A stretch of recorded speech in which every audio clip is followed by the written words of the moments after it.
Hi, everybody, and welcome to the Nature of Teaching Professional Development webinar series. My name is Lauren Teamy, and I'm the Ag and Natural Resources Educator for Purdue Extension in Delaware County.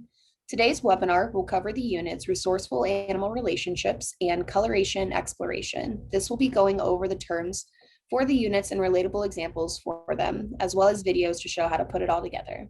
Joining me today is Susie Lytle. She is an interpretive naturalist and program coordinator for the Forest Preserve District of Will County, Illinois. Today, she will be introducing the units, followed by some videos of the individual lesson activities. I will finish the webinar highlighting additional resources and the procedure to obtain your certificate of completion for this webinar. And with that, Susie, I will turn things over to you. Awesome. Thank you everyone for joining us. We're going to have a great little 30-minute to go through these two lessons. So we're going to go through resourceful animal relationships and coloration exploration. And I'm actually one of the co-authors of Coloration Exploration. And in the same year that we were doing these, my peers were writing the resourceful animal relationships. So these lessons are near to dear to my heart. I'm glad to be back with Purdue to go through some of these terms with you and make it a little bit more relatable and easier so you're ready to teach your students. So we'll start with the first one, resourceful animal relationships. This is just one lesson. A lot of our Nature of Teaching lesson plans are in units. This one's a standalone.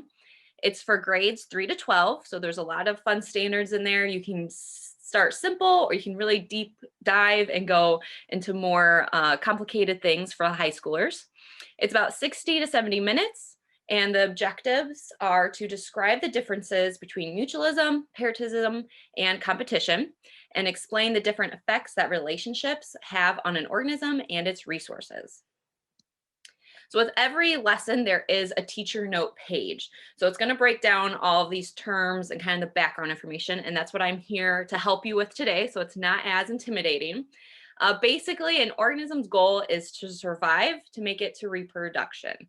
So they have to find food, water, shelter, space to thrive, and then, of course, a mate to continue on their legacy. So they're going to have interactions with other organisms, and those can be positive or they can be negative. We're going to work into competition and symbiotic relationships. So competition is when organisms compete for resources. When I'm with students and I say, what is competition? They immediately go to sports or like a wrestling takedown match. And now it's not always a physical takedown. Sure, like deer may fight each other for the best mates, but a lot of times it's just the race to get the most resources. So one common one that I see around here is the gray squirrels and the fox squirrels. You know, they're very similar. They have a lot of the same adaptations. They eat the same things, want to live in the same trees. So you may not see in one forest both of them living side by side. In our neighborhoods, you may have a gray squirrel neighborhood and you may have a fox squirrel neighborhood. If you have a big enough area with plentiful resources, then you could see them living together. But a lot of times that is a competition of who can get the most food best home. Resources can also be limited or changed from year to year. So thinking with that squirrel, they eat a lot of acorns. Oak trees have good years for acorns and not so good years. So it could be every other year. They have what's called a mast year, and they can produce like 1,000 pounds of acorns if it's a good healthy tree in a good year. But other times, not so much. So it just depends. If there's a lot of food, then they can have a lot of babies and thrive. And then the next year it might dip down a little bit and go back up. You can also get into like carrying capacity and, kind of figure out what the changes in the environment can affect the population. And then also the health of the organism often determines the outcome of the competition. So just like us, when we're feeling sick, we have less energy and you may not be able to compete with a healthy individual. So we're going to get into a game to help the students understand all these different kinds of relationships, and there's sick stickers that they will get if they get sick. So here's an example of what that looks like. Then let's kind of switch gears into symbiosis. So that's when two different organisms live together and interact in some way. There's a lot of different interactions. So we're going to break down 3 of them, just mutualism, commensalism, and parasitism. Mutualism is when both organisms benefit. It's a win-win situation. So in the game that you'll be seeing, we talk about white-tailed deer and the eastern phoebe. So the eastern phoebe hangs around the deer and will eat bugs off the deer, different kind of ticks or insects. And in turn, the deer is like more healthier because of it. So the Phoebe gets a meal and the deer gets kind of a cleanup crew or like a little health check. So they both win. Another common one, especially if you're talking about pollination, is bees and flowers, really any pollinator and flowers. The flowers give them a sugary treat, the nectar, and the bees will come in, drink that, and move all the pollen from plant to plant so they can reproduce and do their pollination thing. And then one of my favorites is ants and aphids. So aphids are these little soft body insects, and they're suckers. So they sit on the plants and they'll suck the nice juices. And ants also like sugar. So what the ants do is they corral the aphids. They make sure they have protection and that they're safe. And then they'll milk the aphids by like stroking them, and they get something called honeydew, which is a nice sugary treat from the aphid. So ants get food, aphids get protection, both win. Commensalism is when one organism benefits and the other one doesn't really get anything out of it, a neutral outcome. So barnacles on whales, you'll see on this picture these little white things on the tip of this humpback whale. They're the barnacles that attach. The whale doesn't seem to mind, doesn't really get anything out of it. It's not really affected by it, but the barnacle gets a free ride and then can get meals along the way. Cattle egrets and bison. The cattle egret, here's a picture, it's just sitting right on that bison, getting a nice ride. But as the bison walks through those tall grasses and they stir up all the insects, the cattle egrets come down and eat all the food. So this one's a little bit different than that deer because the Phoebe's actually eating stuff on the deer that's affecting it. But here it's just eating around the grasses. So the bison's mostly not really affected by anything. And then one, if you've been walking out in the forest, you may have had these spiny seeds attached. A lot of seeds, especially in our prairies, have different Velcro or hooks or something to get into the fur of animals. So they get attached, they walk away, and eventually they fall off. Humans, we pluck them off and send them sky high, getting them a new place to grow. So we're not really affected, but the seeds get a better place to grow and move away from their parent plant. And then parasitism is when one organism benefits, but the other is harmed. So a parasite will siphon resources from the host. The host is usually the animal that's affecting. So endoparasites live inside the host, which is a tapeworm. Ectoparasites can live outside the host, like ticks or leeches. So if you look at this lovely picture of this beautiful snapping turtle, she was in our parking lot. And I took this picture, and then once I took it, I looked up close. There's a nice little leech attached to her right here. So she did have an ectoparasite on her. And then lastly is a defense mechanism. So these defenses can be adaptations on the animals, or they can have behaviors that help them with avoidance, maintenance, resistance, or tolerance of the parasites.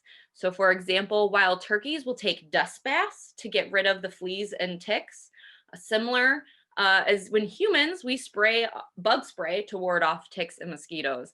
And that's one question people always ask me is like, what is the most dangerous animal we have around? It's mosquitoes. They carry lots of different kinds of diseases. So with these defense mechanisms, it keeps the animals safe, keeps us safe. It's very important to put that in there. So next we're going to watch a video. Your goal at the beginning of this lesson is to kind of go through all those terms. There's different kinds of worksheets and vocab sheets to help the students really kind of sink it in. And then you're going to be playing this game. So this video will walk us through how to do that. Hi, my name is Lauren Teamy, and I'm the Ag and Natural Resources Educator for Purdue Extension, Delaware County. Today we're going to go over the lesson Resourceful Animal Relationships, which is part of the wildlife unit. This lesson will teach students about different kinds of organism interactions and how those interactions affect the way that they lose or gain resources. For this lesson, you're going to need a few different resources. For the game and all, you're going to need some cups, both with beans as well as empty cups. You're going to need a die, coins, the 6 stickers, which are provided within the lesson plan itself, as well as scenario cards. Each student is going to need 1 cup of 15 beans, a lesson worksheet, as well as an identity tag. These will be assigned randomly, and there are 3 different kinds. First, we have the individual This one is a gray squirrel. We also have mutualistic partners. For this example, we have white-tailed deer and the eastern phoebe. Mutualistic partners, as they would in the wild, are always going to travel together. So the students with these are always going to travel together throughout this entire game. And then final one we have is the defense mechanism. So for this card, it's a turkey, and they do dust baths, and that's their defense mechanism.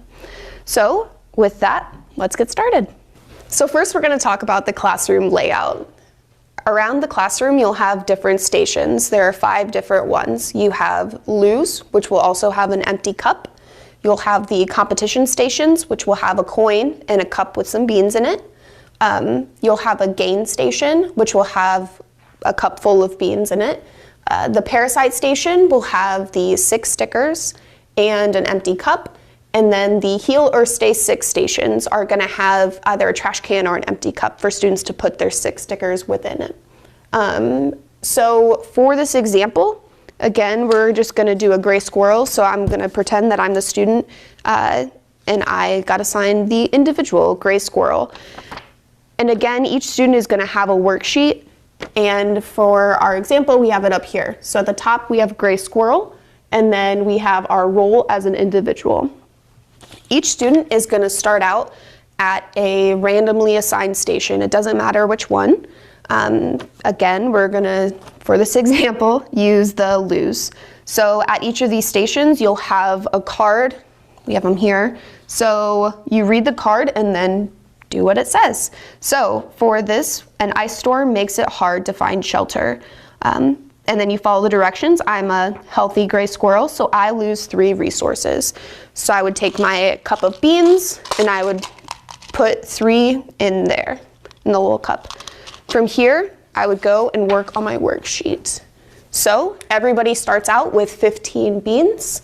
I'm gonna lose 3 resources, which is gonna leave me with 12. It also asks why, and that's because of ice. And am I sick or healthy? And I am still healthy. So I'm going to write that in here. And that would mark the end of round 1. Next, you would go to round 2. So the facilitator or the teacher would roll the die and move however many it says. So next, we're going to do competition. Again, carrying my cup of beans and my paper from station to station. This one, the scenario says, you fight for the right to mate with another animal. Will you succeed? For these, it's a 50-50 chance. So you're gonna flip your coin. It lands on tails, which means that I gain 2 resources. So I'm gonna take 2 beans out of the cup and put it in my cup and then record it. So plus 2, we're at 14. And why did I gain it? Because I won competition, and I am still healthy. And that is round 2. So the facilitator or teacher would then roll again. We got 1 more. I am now at gain. This scenario is there was a controlled prairie fire last year, resulting in new plant growth. And since I'm healthy, I gain 3 resources. So I'm going to take 3 beans out of the cup and put it in my own, and then record it on my sheet. So this round, we got 3, which leaves us with 17. Why? Because there was new plants. And I am still healthy. And that marks the end of round 3. Again, as always, the teacher is going to roll the die. You move to your next station.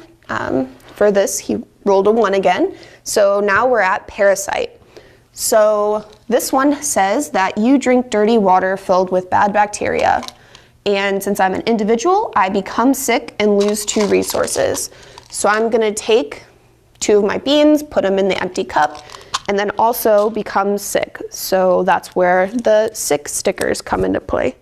So I will put that on my shirt and then record my information on the worksheet.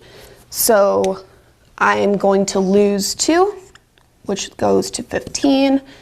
Why? Because of bacteria. and now I am sick. And that marks the end of round 4. Finally, the instructor is going to roll again. In this round, I'm going to go to the heal or stay sick category. I'm an individual and I get healthy.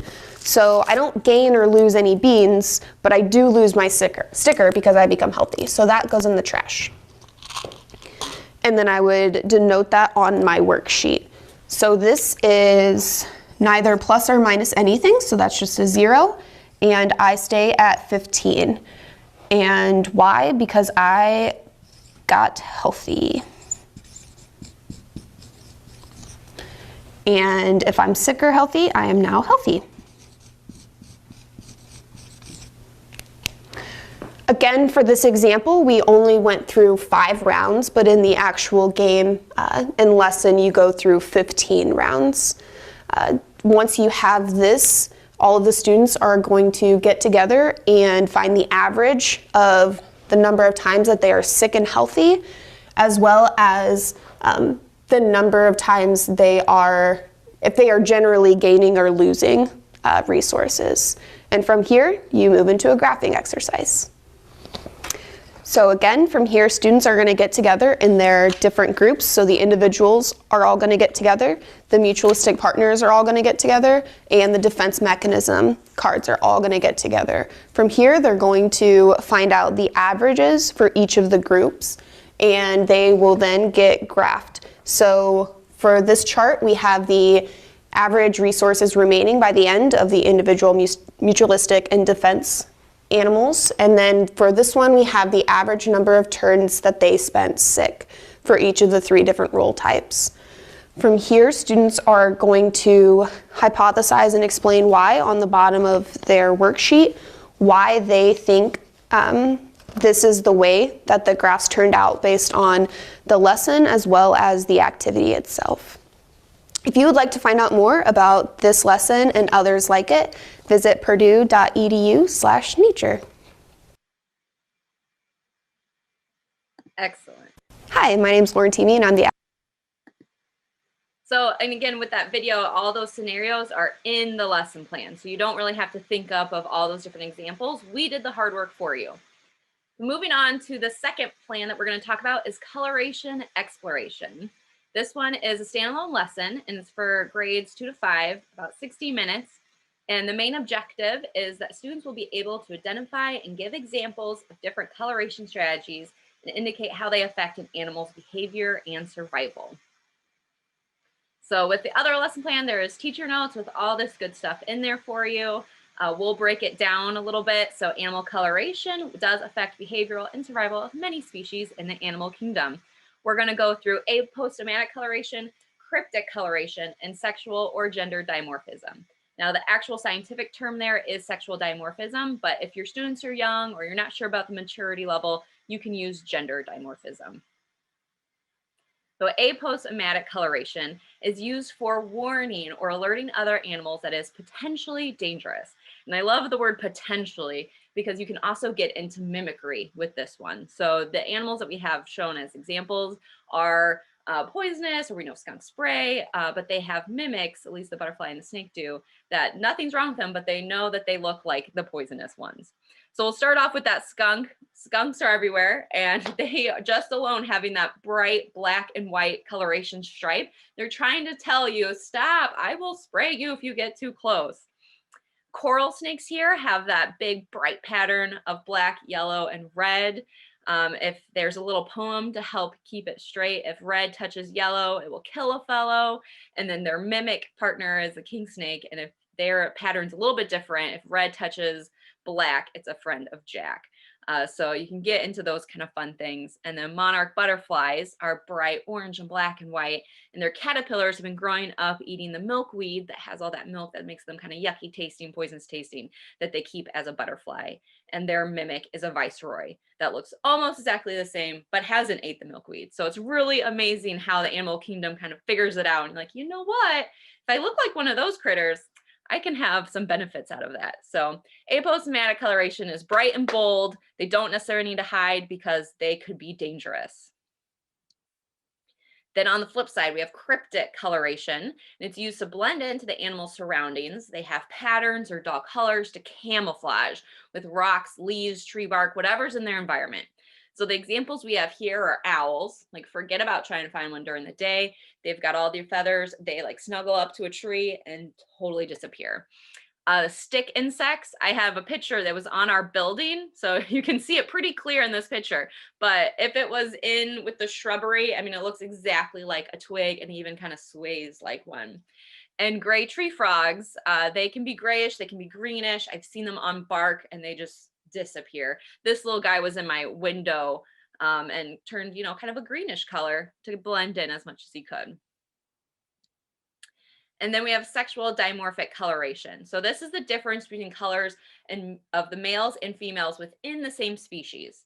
So the color is very important. We're talking a lot of bird examples, at least for the coloration. When you get into the different kinds of males and females, some have size differences. So with orb weaver spiders, the female is like triple the size of the little male. Or like lions have the big mane if it's a male, females do not. So there's lots of kind of things you can add in here.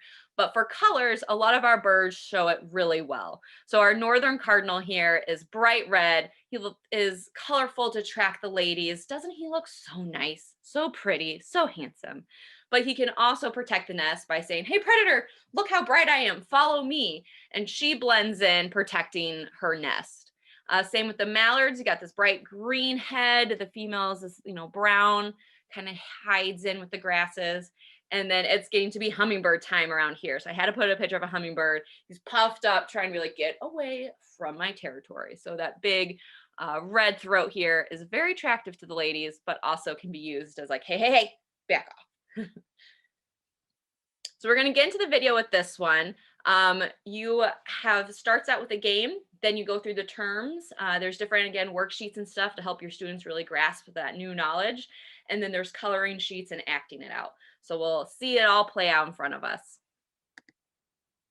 Hi, my name is Susie Lytle, and I'm the co-author of this Nature of Teaching lesson plan, Coloration Exploration. I'll be guiding you through each activity into 3 parts. We'll be going step by step so you can quickly learn how to bring this right to your students. First, we'll be learning about the frog challenge. Then we'll be going over the terms and examples. And lastly, how to color it and act it all out. All right, here's part 1, the frog challenge. In the frog challenge, you'll be getting all the materials you need straight from the downloaded lesson plan. You'll need the camel frog picture, the bright frog picture, and the tally worksheet. Now we have 2 tally worksheets for you to choose from. One is on pie charts, the other one is bar graphs. So you can choose what you want to do with your students. First, you're going to pass out that tally sheet, and then you're going to explain to the class to quietly count the frogs that will be shown up on the board. See how many you can find. First up will be the camel frogs. I'm going to test you too. Let's show it on the screen for 30 seconds.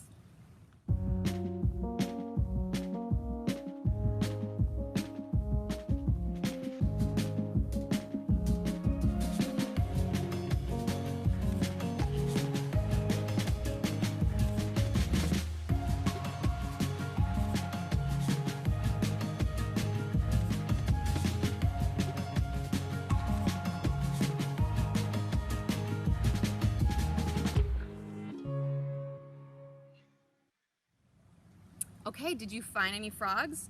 Well, mark down your number on your tally sheet.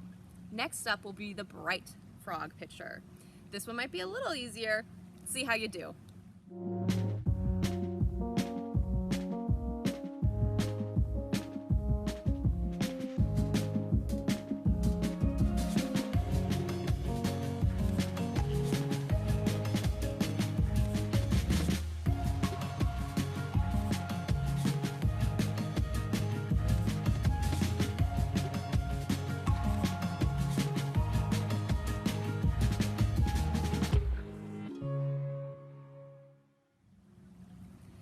Okay, so your bright frog number can also go on that tally sheet under bright frogs. Next, you can show the answer sheets. They will be showing the same picture, but then circling the frogs in red. So first, let's look at the camo frog picture. You'll notice those frogs were hidden in tree bark, under logs, in the forest floor, next to rocks. They were really well camouflaged. There's 10 frogs in that photo, so make sure you mark down 10 on your tally sheet. Then we'll look at the bright color frogs. These are also circled in red, and you'll see those stood out a lot easier with bright oranges, bright blues, yellows. Those stuck out in their habitat. There were also 10 frogs in that photo, so you can mark that down on your sheet. Next, you can use these worksheets to work on percentages. You can fill in some of those triangles in the pie charts, or use your data to do bar graphing. Lastly, you're going to ask the question, did you find more the first time or more the second time? And why do you think so? This is a good chance for those students to critically think on what they just did and how to use their data. All right, next is part 2, vocabulary. In this lesson plan, there's a detailed teacher note sections that defines all the terms and gives you background information. We'll be talking about aposematic coloration, cryptic coloration, and sexual or gender dimorphism. This lesson plan also includes pictures to show your students that illustrates each coloration example. First up, we'll talk about the skunk. Lots of students know this skunk, and it's bright black and white patterning. This is an example of aposematic coloration. The skunk has these bold colors to tell you, warning, I have a stinky spray. We also included a coral snake as aposematic coloration. You can see with its patterns, black, red, and yellow, this snake is trying to warn you, don't step on me, don't eat me, I'm venomous. Next is the cryptic coloration examples. Included is a Fowler's toad and an Arctic hare. Let's look at the Fowler's toad. As you can see, just like those camel frogs, this toad can blend in really well with the ground, rocks, trees. The Arctic hare, on the other hand, is bright white. So you can imagine in its snowy habitat, that white fur blends in right with the snow. And lastly, we have sexual or gender dimorphism. This is the different colors between males and females within the same species. So for example, the northern cardinals, which happens to be Indiana's state bird, you'll see that the males are bright colored to say, hey ladies, don't I look nice? Plus they'll lure away the predators from the nest. The females are a duller color to blend in with the trees and to protect their nest. You'll also see that we have mallard ducks as an example. Students may be very familiar with these, seeing them on their local ponds. The males have bright green shiny heads, and those females are mottled with blacks, tans, browns, and whites, just to blend in. And I encourage you to go out looking for more examples. There's examples all throughout the animal kingdom and right here in our own backyard. You can think of the monarch butterfly, different purple finches or yellow finches that come to your feeders, and pheasants that run around in the fields. Lastly, part 3, coloring and acting it out.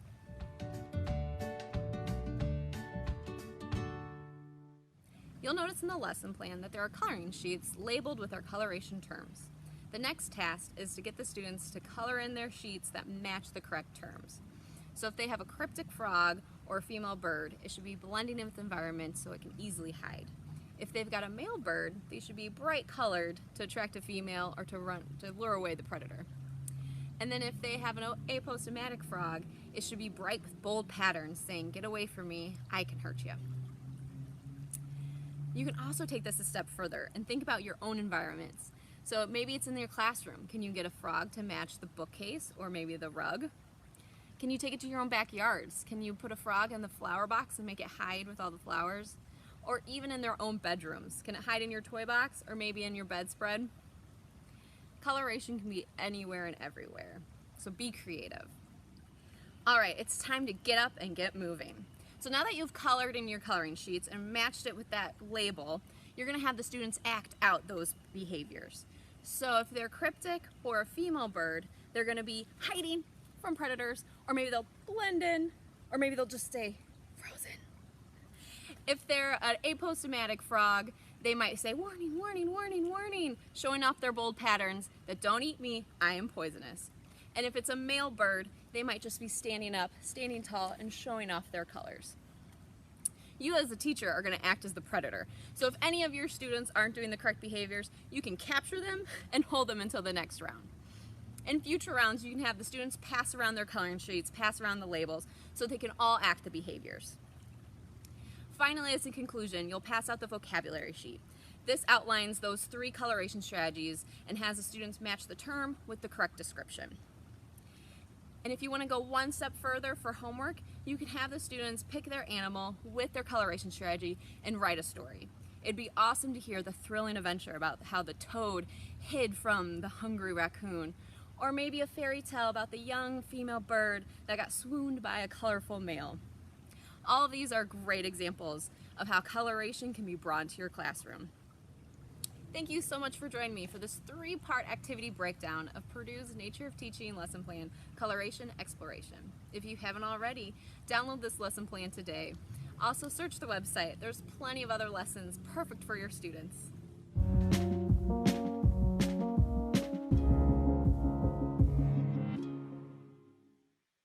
All right, so that was Coloration Exploration. A lot of fun things you can do with that one. And with that, I will pass it back to Lauren, who's going to talk about where we can find more lessons. Yes, great. Thank you so much, Susie. That was awesome. I love it.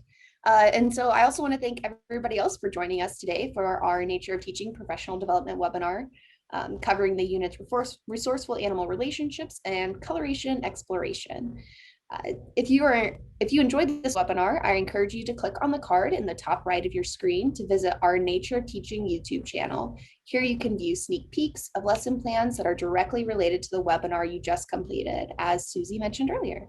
To obtain your certificate of completion for this webinar, you're going to want to click on the second card in the top right of your screen. Susie, if you want to go to the next slide for me. Sure. Thank you. Here you'll be directed to a short Qualtrics survey to provide us some feedback on the program. Once that is completed, you will be automatically emailed your certificate of completion, which looks like the one here on the screen. And with that, we hope you enjoyed learning with us and consider participating in additional professional development webinars offered by the Nature of Teaching team. Until then, thank you for engaging our youth with nature. Awesome. Thank you all.